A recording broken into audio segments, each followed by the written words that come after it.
नमस्कार, आप देख रहे हैं आरवी एक्सप्रेस 24। मैं हूं आपके साथ हर्षिता। देश और प्रदेश की तमाम खबरों को देखने के लिए आप हमारे चैनल आरवी एक्सप्रेस 24 को लाइक करें और सब्सक्राइब करना ना भूलें। पूर्व सदस्य आयुष मंत्रालय डॉक्टर दिनेश उपाध्याय के भोपाल आगमन पर नाथ योगी जोगी समाज द्वारा उनका ऐतिहासिक स्वागत किया गया। इस अवसर पर समाज के पदाधिकारियों और कार्यकर्ताओं में विशेष उत्साह देखने को मिला। मीडिया से चर्चा करते हुए डॉक्टर उपाध्याय ने कहा कि वर्तमान सरकार सभी वर्गों और समाजों का ध्यान रखते हुए निरंतर विकास कार्य कर रही है। उन्होंने ये भी कहा कि देश के प्रधानमंत्री नरेंद्र मोदी और वर्तमान भाजपा की सरकार के नेतृत्व में देश एक सशक्त दिशा में आगे बढ़ रहा है और हिंदू राष्ट्र की ओर अग्रसर है। इस अवसर पर नाथ योगी समाज के प्रदेश प्रवक्ता देवेंद्र योगी के नेतृत्व में समाज के प्रतिनिधिमंडल ने उनसे मुलाकात की। प्रतिनिधिमंडल ने मध्य प्रदेश में नाथ योगी समाज को शासन प्रशासन में उचित दायित्व दिए जाने की मांग रखी। कार्यक्रम में देवेंद्र योगी, हेमंत जोगी, भाजपा बरखेड़ी मंडल अध्यक्ष छोटू पंडित, पूर्व भाजपा इंद्रपुरी मंडल अध्यक्ष जितेंद्र जोगी, नाथ योगी समाज भोपाल अध्यक्ष विनोद पाटीदार, वीर सिंह चौहान, जाहिर रिजवी, संतोष योगी आदि सामाजिक बंधु उपस्थित थे। सर, भोपाल आगमन पर नाथ योगी समाज द्वारा आज ऐतिहासिक आपका स्वागत किया गया है। कुछ अपेक्षा भी रहती समाज के लोगों ने, क्या संदेश देना चाहेंगे? दरअसल भारतीय जनता पार्टी के यशस्वी प्रधानमंत्री, लोकप्रिय प्रधानमंत्री, और सिर्फ भारत के ही नहीं विश्व लेवल पे माननीय नरेंद्र मोदी जी ने राष्ट्र का जो नाम कमाया है वो पूरे देश का सम्मान का विषय है। और सरकार बनने के बाद वर्ल्ड के काफ़ी कंट्रियों में अपनी वीज़ा फ्री है और कोरोना काल के अंदर काफ़ी कंट्रियों को इसी सरकार के अंतर्गत, जब मैं भी गवर्नमेंट में था आयुष मंत्रालय के अंदर, हमने वैक्सीन भी दी है और काढ़ा पूरे देश के अंदर गया है। और महाराष्ट्र की पवित्र भूमि, यशस्वी भूमि, बड़े योद्धा यहाँ के रहे हैं और भगवान महाकाल का यहाँ मंदिर है। इतनी पवित्र भूमि के अंदर मैं आज आया हूँ, इस भूमि का आशीर्वाद मुझे भी प्राप्त हुआ है। माननीय मोहन यादव जी यहाँ मुख्यमंत्री के रूप में कार्य कर रहे हैं। बड़ी अच्छी सरकार चलती है। बड़े लंबे समय से भारतीय जनता पार्टी की यहाँ सरकार रही है। शिवराज जी चौहान यहाँ पे मुख्यमंत्री रहे हैं, उमा भारती जी मुख्यमंत्री रहे हैं। तो मध्य प्रदेश एक अद्वितीय प्रदेश है और भारत का मध्य भी है और बड़े बड़े कार्य यहाँ के किए, बड़े वीर योद्धा रहे। आज यहाँ पे मैं आया हूँ और कुछ विशेष लोगों से मुलाकात हुई है। आप सभी लोगों से यहाँ मुलाकात हुई है। मेरा सौभाग्य है कि आज आपके बीच में रह करके मुझे भी बातचीत करने का मौका मिला। इसलिए आप सबका मैं धन्यवाद अदा करता हूँ और इस पवित्र भूमि को प्रणाम करता हूँ, महाकाल को प्रणाम करता हूँ। उनका आशीर्वाद इसी तरह से बना रहे और सरकार के अंदर देशभक्त लोग रहें, राष्ट्रभक्त की सरकार इसी तरह से चलती है। सर, नाथ समाज के प्रतिनिधिमंडल आज आपसे मुलाकात की, उन्होंने कुछ अपेक्षा भी रखी है कि आने वाले समय में उनसे बड़ी सौगात मिलेगी पार्टी में, क्या कर रहे हैं? अपेक्षाएं करनी चाहिए, अच्छी बात है, लेकिन जितना ये समाज है कार्य करता है। अभी मैं नेपाल में गया था। नेपाल में एक मृग स्थली है जहाँ गुरु गोरखनाथ जी का चिमटा आज भी रखा है। नरहरि जो महाराज है, नरहरि नाथ जी, वो राजगुरु रहे नेपाल गवर्नमेंट के और वहाँ पे उनकी भी प्रतिमा लगी है। वहाँ पे भी मैंने जाकर के वीडियो बनाई थी एक देश के अंदर। नाथ संप्रदाय के जो लोग हैं इनको काम मिलना चाहिए, सरकार में भूमिका होनी चाहिए, स्टेट गवर्नमेंट में होनी चाहिए, केंद्र सरकार में होनी चाहिए।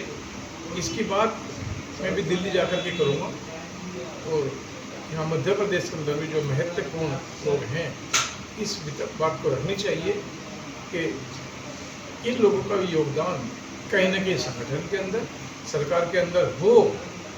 उस बात के लिए मैं प्रयास करूँगा। सर, सरकार ने महिला बिल लेके आई थी लेकिन विपक्ष ने उसको गिरा दिया। क्या लगता है, महिलाओं का सम्मान नहीं चाहता विपक्ष? दरअसल नारी शक्ति वंदनीय है। भारतीय जनता पार्टी इस बात के लिए हमेशा प्रयासरत रही है कि नारी को एमएलए का टिकट है, सांसद का टिकट है, मुख्यमंत्री, आज भारत की राष्ट्रपति महिला, वो बीजेपी का एक संदेश गया है और वो महिला स्वर्ण जाति की नहीं है। ना उनके पास किसी प्रकार की कोई धन बल, बाहुबल, बहुत बड़ी बिल्डिंग का बल या बहुत बड़ी राज सत्ता का बल हो, ऐसा नहीं है। फिर भी राष्ट्रपति माननीय प्रधानमंत्री जी का जो कार्य रहा है, उनकी चाय की दुकान थी और उनके बैकग्राउंड आप अगर देखें तो कोई बहुत बड़ा राजनीतिक बैक है नहीं, या बहुत बड़े मजबूत रहे हों या धन संपन्न रहे, ऐसा कुछ नहीं है। संघ के प्रचारक थे और बड़े छोटे स्तर से उठ कर गए, लेकिन प्रधानमंत्री बने हैं। बंगारू लक्ष्मण जी वाल्मीकि सुपुत्र थे, लेकिन भारतीय जनता पार्टी के राष्ट्रीय अध्यक्ष नहीं, ऐसा किसी पार्टी के अंदर नहीं। इसलिए एकमात्र पार्टी भारतीय जनता पार्टी है कि जो एक कार्यकर्ता, मात्र छोटा कार्यकर्ता भी प्रधानमंत्री बन सकता है, राष्ट्रपति बन सकता है, राष्ट्रीय अध्यक्ष बन सकते हैं। वर्तमान में जो राष्ट्रीय अध्यक्ष हैं, कोई सोच भी नहीं सकता था कि ये राष्ट्रीय अध्यक्ष होंगे, कोई नाम नहीं सुना था, कल्पना नहीं की थी। जब राष्ट्रीय अध्यक्ष की बातचीत होती थी तो काफ़ी नेताओं के नाम चले, अखबारों में छपे, आपने भी चर्चा की, शिवराज जी का भी नाम कई बार चर्चा में आया, लेकिन राष्ट्रीय अध्यक्ष जब बने, इनके नाम को किसी ने विचार भी नहीं किया था। एमएलए रहे, बिहार के रहे और आज राष्ट्रीय अध्यक्ष हैं। इसलिए लोकतंत्र अगर कहीं जीवित है तो भारतीय जनता पार्टी के अंदर। युद्ध चल रहा है, बहुत स्थिति बड़ी बेकार चल रही है, क्या संदेश देंगे हमारे दर्शकों को? कहीं की स्थिति बाहर गृह युद्ध चल रहा है, अभी संकट का समय चल रहा है। अभी वो युद्ध काफ़ी हद तक युद्ध विराम की तरफ है, लेकिन पेट्रोल डीजल की दिक्कतें रही हैं। लेकिन भारत के अंदर ना पेट्रोल की दिक्कत आई, ना डीजल की दिक्कत आई, ना गैस की किल्लत हुई। हालांकि पूरे वर्ल्ड के अंदर गैस की दिक्कतें हुई है, पेट्रोल की दिक्कत हुई है, डीजल की हुई है, रेट भी बढ़े हैं। मैं किसी देश का नाम नहीं लेना चाहता, लेकिन लाइन भी लगी हुई है, हमारी प्रॉब्लम है। सिलेंडर काफ़ी रेट के ब्लैक मार्केटिंग हुई है, लेकिन भारत के अंदर कोई दिक्कत है नहीं। आप गैस बुक करेंगे, एकदम गैस का सिलेंडर उस समय पे आ जाता है। दिल्ली के अंदर तो पाइपलाइन की गैस है, आराम से जा रही है, कहीं को प्रॉब्लम आई नहीं है। और ये भारत की विदेश नीति और कूटनीति का रिजल्ट है कि भारत के अंदर गैस चाहे वो किसी प्रकार की रही है या सिलेंडर की कोई किल्लत नहीं रही है। इसलिए सरकार का धन्यवाद देता हूँ, मोदी जी का धन्यवाद देता हूँ कि इन्होंने देश के अंदर इस प्रकार की कोई आपदा विपदा नहीं आने दी। सर, सूत्रों के से जानकारी मिली कि आप दिल्ली से मध्य प्रदेश आए हैं, तो संगठन और सत्ता की जो दूरियां उनको बांटने काम करने आए? नहीं, संगठन के अंदर, सरकार के अंदर कोई दूरी नहीं है, कोई गैप नहीं है, बहुत अच्छा तालमेल है। संगठन से सरकार बनती है, सरकार से संगठन नहीं। और दूसरी बात यह है, समाज से सरकार बनती है, सरकार से समाज नहीं। जब जनता वोट देती है तो मुख्यमंत्री मंत्री बनते हैं, वोट नहीं देगी तो मुख्यमंत्री मंत्री नहीं बनेंगे। इसलिए समाज बनाने का, सरकार बनाने का ये समाज का है। इसलिए राष्ट्र निर्माण, समाज निर्माण, सामाजिक सद्भाव, कुटुंब प्रबोधन और सामाजिक समरसता, इसका प्रादुर्भाव होना चाहिए। जिस राष्ट्र के अंदर कुटुंब प्रबोधन होगा, सामाजिक सद्भाव होगा, सामाजिक समरसता होगी, व्यक्ति निर्माण होगा, समाज निर्माण होगा, वहाँ सरकार भी अच्छी बनती है। इसलिए जो नेता बनता है, एमएलए बनते हैं, मंत्री बनते हैं, वो आपके मेरे मित्र, भाई बहन और बेटे बेटी हैं। इसलिए समाज से ही निकल करके गए हैं, आपने ही वोट दिया है। और अगर किसी की कोई गलती भी होती भी है तो वो मेरी गलती है कि मैंने अपने बच्चे को संस्कार नहीं दिए। जहाँ संस्कार देते हैं वो संस्कारी राष्ट्र भी बनता है, सरकारी नेता भी बनता है। आज भी मैं एक महत्वपूर्ण व्यक्ति से मिला हूँ, मैंने देखा वहाँ गाय बंधी हुई थी और गाय को मंत्री जी खुद सेवा देते हैं, खुद दूध निकालते हैं और उस देसी गाय के दूध की बनी छाछ भी आज मुझे पिलाई यहीं पे, इन्हीं मंत्री जी के घर में मैं मिल करके आया हूँ और वही देसी गाय की छाछ पिलाई।